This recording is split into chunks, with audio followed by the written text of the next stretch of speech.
Hello दोस्तों, my YouTube channel AN math class में आपका स्वागत है। हम पढ़ रहे हैं क्लास 7 का मैथ और आपको हम पढ़ा रहे हैं अध्याय 10, जिसमें हम आपको पढ़ा रहे थे राशियों की तुलना। और राशियों की तुलना जो है 4 पॉइंट से मिलकर बना हुआ है। सबसे पहले हम पढ़े थे अनुपात के बारे में, फिर आपको हम पढ़ाए थे प्रतिशत, उसके बाद प्रॉफिट एंड लॉस, और आज की क्लास में हम पढ़ेंगे साधारण ब्याज। ये हम छोटे छोटे में बांट किस लिए पढ़ा रहे थे, जिसकी वीडियो का लेंथ ज़्यादा लंबा ना हो जाए। छोटा रहेगा तो आप भी उसको आसानी से देख पाइएगा। आइए अब हम शुरू करते हैं। यहाँ पर सबसे पहले हम समझते हैं साधारण ब्याज में मूलधन के बारे में समझते हैं कि मूलधन क्या होता है। इसको हम इंग्लिश में लिखते हैं प्रिंसिपल कहते हैं। प्रिंसिपल ये क्या होता है समझिए। देखिए यहाँ पर प्रिंसिपल क्या होता है, किसी बैंक या किसी साहूकार से लिया गया कर्ज को ही हम क्या बोलते हैं, मूलधन कहते हैं। इसको हम पी से लिखते हैं। मूलधन को हमेशा हम किससे लिखेंगे, पी से। उसके बाद आता है यहाँ पर उसके बाद आता है ब्याज। ये ब्याज क्या होता है, इंटरेस्ट। यहाँ पर देखिएगा हम किसी बैंक या किसी साहूकार से जो राशि हम कर्ज लेते हैं और कुछ उस अवधि में रखने के बाद उस धन को जब हम लौटाने जाते हैं तो उस धन के साथ कुछ अतिरिक्त राशि भी लौटाते हैं। वही अतिरिक्त राशि क्या है, वो इसको हम इंटरेस्ट या ब्याज कहते हैं। उसको हम यहाँ पर शॉर्ट में लिखेंगे, क्योंकि अभी तो हम पढ़ रहे हैं साधारण ब्याज, तो इसको हम लिखते हैं SI यानी सिंपल इंटरेस्ट। शॉर्ट में लिखेंगे इसको सिंपल इंटरेस्ट, ठीक है ना, ये ब्याज SI। उसके बाद यहाँ पर आता है समय। अब कितने, यहाँ पर जो है समय, अब कितने समय के लिए रख रहे हैं, समय इसको हम इंग्लिश में टाइम कहते हैं। टाइम इसको हम यहाँ पर T से लिखेंगे। और उसके बाद रेट, इस पर जो है रेट क्या चल रहा है, कितना लग रहा है, ठीक है ना, यानी कि 100 रुपया पर एक वर्ष में जो लगता है उसी को हम रेट कहते हैं, ठीक है। यहाँ पर इसको हम R से लिखेंगे।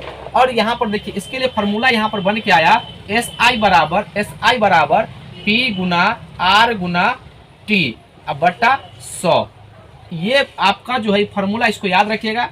इससे हम बहुत सारा फार्मूला निकाल सकते हैं, लेकिन आपको ये फार्मूला याद रखना पड़ेगा, SI बराबर P गुना R गुना T बटा 100।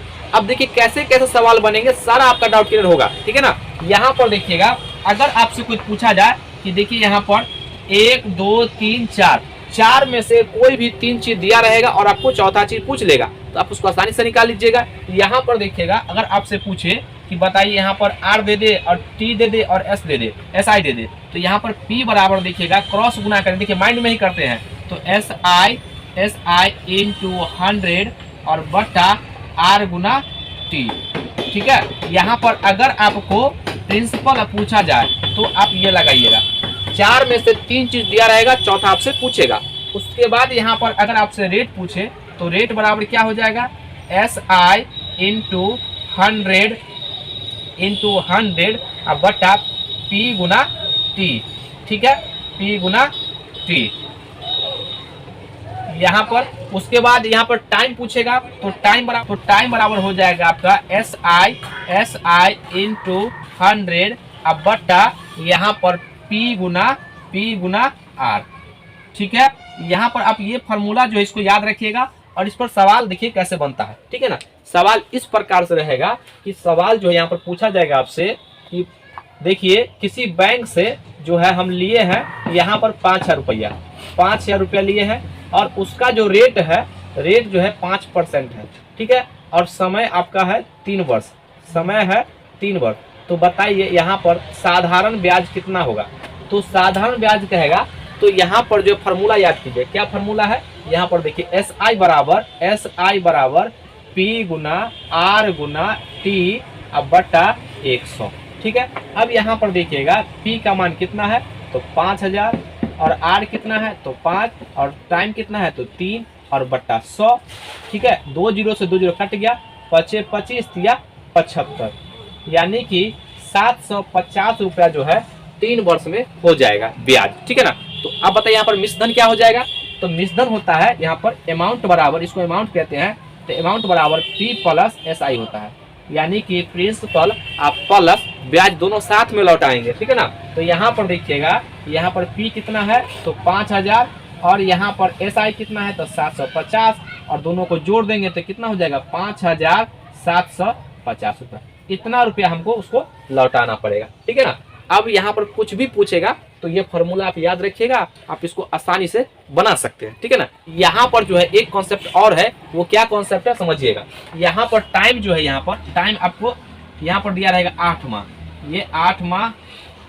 तो इस माह को जब आप बताइए, जब भी सवाल बनाते हैं तो वर्ष में बनाते हैं, तो माह में इसको जब माह दिया गया है तो माह को हमको वर्ष में बदलना पड़ेगा। तो यहाँ पर वर्ष बदलने के लिए 12 से भाग देना पड़ेगा, 8/12। अब इसको काट लेंगे तो 4 दूना 8 और 4 तिहाई 12, यानी कि 2/3 वर्ष।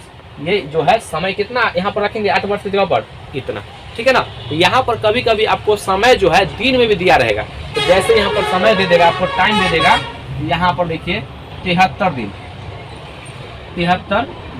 73 दे देगा। यहाँ पर 146 दे देगा, 146 दे देगा।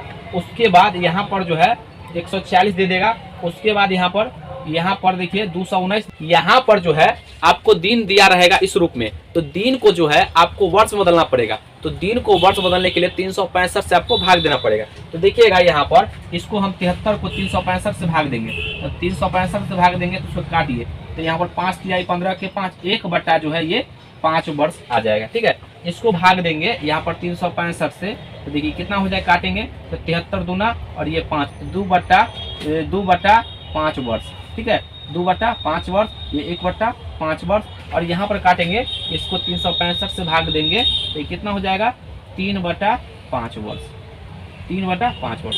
अब सवाल में देखिए कैसे इसका हम यूज करेंगे, ठीक है ना। सवाल दिया रहेगा, देखिए यहाँ पर एक सवाल लेते हैं कि यहाँ पर प्रिंसिपल जो है यहाँ पर है 10,000 रुपया है, कितना है, 10,000 रुपया है। और यहाँ पर समय जो है आपका ये 219 दिन है, 219 दिन है। अब यहाँ पर जो है हमसे पहले रेट लिख लेते हैं। रेट जो है यहाँ पर ये आपका 8% है। तो यहाँ पर हमसे पूछा गया SI बताइए कितना होगा। तो SI जो है निकालने के लिए हमको यहाँ पर लिखेंगे SI बराबर P गुना R गुना T और बटा 100। अब देखिए यहाँ पर तो बैठाएंगे, लेकिन सबसे पहले जो टाइम दिया गया है उसको हम वर्ष में बदलेंगे। तो वर्ष में बदलिएगा, अब ये बताएं, देखिए ये वर्ष में बदलेंगे कितना आएगा, 3/5। यहाँ पर हम लिखेंगे 3/5, ठीक है। अब मान बैठा दीजिए यहाँ पर, तो P कितना है, 10,000 है, 10,000। और यहाँ पर देखिए समय कितना है, समय 3/5 और गुना रेट 8 है और बट्टा यहाँ पर 100। अब देखिए यहाँ पर इसको सॉल्व करेंगे तो 2 0 से 2 0 कट जाएगा, 5 से कटेंगे, 5 दूना 10 यानी 20 और 8 3 24, 24 दूना 48, यानी कि 480 रुपया क्या आ गया, ये 480 रुपया जो आ गया ये इसका ब्याज आ गया। ये बात आप समझ गए होंगे। पहले इसको मिटाते हैं और जो लैंग्वेज वाले सवाल है इस पर और जो कंसेप्ट है वो बताते हैं, उस पर सवाल भी करेंगे, ठीक है। यहाँ पर हम साधारण ब्याज से रिलेटेड 2 क्वेश्चन लिए हैं, एक में मूलधन निकालना है और दूसरा में साधारण ब्याज निकालना है। तो एक एक सवाल हम बनाएंगे, एक एक सवाल आप बनाइएगा और कमेंट में जरूर लिखिएगा इसका आंसर क्या होगा। आइए शुरू करते हैं। यहाँ पर देखिए सबसे पहला सवाल, यहाँ पर मूलधन जो है 4,000, दर आपका यहाँ पर 6%, समय जो है 3 वर्ष दिया गया है। तो यहाँ पर जो है SI निकालते हैं। तो SI के लिए क्या बताएं फॉर्मूला, P गुना R गुना T बट्टा 100, ठीक है। यहाँ पर P देखिए कितना है, तो P 4,000 है, P कितना है 4,000, और यहाँ पर R कितना है 6% और समय कितना है 3 और बट्टा यहाँ पर कितना है ये 100, कट गया। अब यहाँ देखिए 6 चौक 24 और 24 तिया 72, यानी 700 और 1 0 यानी 720 रुपया, यानी साधारण ब्याज कितना आ गया 720 रुपया, ठीक है ना। तो इसका पहला का आंसर 720 रुपया, दूसरा आप बना के दिखाइएगा, ठीक है। अब आइए यहाँ पर ये तीसरा सवाल हम इस बना देते हैं, ठीक है। देखिए यहाँ पर तीसरा सवाल में क्या करा है, मूलधन जो है 1500 रुपया है, दर जो है 6.5% और समय जो है 140 दिन है। यहाँ पर मूलधन ज्ञात करना है। तो पहले हम दिन को क्या किस में बदलेंगे, वर्ष में। तो यहाँ पर देखिए पहले प्रिंसिपल कितना है 1500 और यहाँ पर रेट कितना है 6.5% और यहाँ पर टाइम कितना है तो 146 डेज है। तो इसको जो है हमको वर्ष में बदलना है। तो 146 बट्टा 365 और ये कितना से कटेगा, तो यहाँ पर ये 73 से 73 दूना और 73, एक बार आप पढ़ लीजिएगा तो अभी समझ जाइए कैसे काटते हैं, ठीक है। 2 बट्टा यहाँ पर 5 वर्ष, ठीक है। अब यहाँ पर देखिए अब हमको पहले इसका SI निकालना पड़ेगा।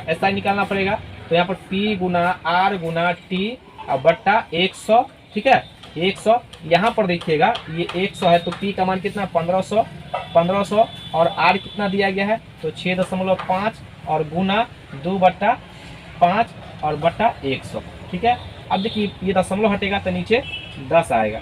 अब 1 और ये 2 जीरो से 2 जीरो कट गया। अब इसको काटेंगे 5 से तो 13 बचे 65।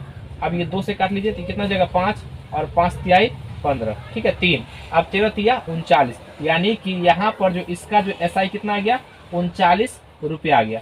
कितना आ गया 39 रुपया। अब यहाँ पर जब 39 रुपया आ गया है तो अब जो है देखिए यहाँ पर इसका जो अमाउंट कितना आ जाएगा तो P प्लस SI आएगा। P प्लस SI तो P है 1500 और प्लस SI कितना 39, यहाँ पर 1539 जो है ये इसका आंसर हो जाएगा। ये बात आप समझ गए होंगे। आइए इसको मिटाते हैं, फिर हम अगले कॉन्सेप्ट पे चलते हैं। ये लास्ट कॉन्सेप्ट है और ये बहुत ही महत्वपूर्ण कॉन्सेप्ट है, इसको ध्यान से देखिएगा और इस पर सवाल आते हैं। यहाँ पर देखिए हम इस पर जो है 2 सवाल लिख दिए हैं, एक सवाल हम बनाएंगे, एक सवाल आप बनाइएगा और कमेंट में जरूर लिखिएगा कि सर इसका आंसर ये है, ठीक है ना।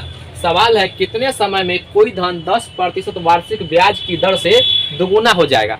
तो यहाँ पर अब भाषा वाला सवाल है, जब तक भाषा का पकड़ नहीं होगा आपका सवाल बनेगा ही नहीं। तो यहाँ पर देखिए इसको हम जो पहला सवाल इसको सॉल्व करते हैं, ध्यान से देखिएगा। यहाँ पर कह रहा है कितने समय में कोई धन 10%, यहाँ पर पहले देखिए रेट कितना है तो 10%, उसके बाद कोई धन साधारण ब्याज की दर से दुगुना हो जाएगा। तो पहले यहाँ पर देखिए प्रिंसिपल को आप मान लीजिए यहाँ पर x, तो बताइए दुगुना हो जाएगा, अमाउंट कितना हो जाएगा 2x, यही ना करा प्रिंसिपल का दुगुना हो जाएगा। अच्छा बताइए प्रिंसिपल x है और अमाउंट 2x है, तो बताइए साधारण ब्याज कितना हो जाएगा, इसमें से घटा लेंगे तो बताइए 2x में से x घट जाएगा तो कितना x ना बचेगा। अब यहाँ पर साधारण ब्याज वाला फार्मूला लगा लीजिए, SI बराबर P गुना R गुना T बटा 100। यहाँ पर देखिएगा P कितना है तो P जो है यहाँ पर ये x है और यहाँ पर R कितना है तो 10 और समय निकालना है हमको अब बटा 100। अब देखिए साधारण ब्याज कितना है यहाँ पर x है ना, तो x लिख देंगे। अब देखिए गुना में तो इधर बट्टा ऊपर से ऊपर कटेगा, नीचे से नीचे कटेगा, तो ये x कट गया और यहाँ पर 1 0 से 0 कट गया। तो यहाँ पर क्या बचा 1/1 बराबर t बटा 10। अब क्रॉस गुना करेंगे तो t बराबर कितना आएगा 10, ये आपका 10 वर्ष आ गया, यानी कि 10 वर्ष में ये दोगुना हो जाएगा। तो इसका आंसर कितना हो जाएगा, इसका आंसर हो जाएगा 10 वर्ष। अब इसका देखिए यहाँ पर ये वाला सवाल आप बना करके बताइएगा। तो 3 सवाल हम कुल मिला के दिए हैं। तो आज का वीडियो कैसा लगा, अगर वीडियो अच्छा लगे तो इसको लाइक कीजिए, सब्सक्राइब कीजिए, शेयर जरूर कीजिए। आज के लिए यहीं तक, जय हिंद जय भारत।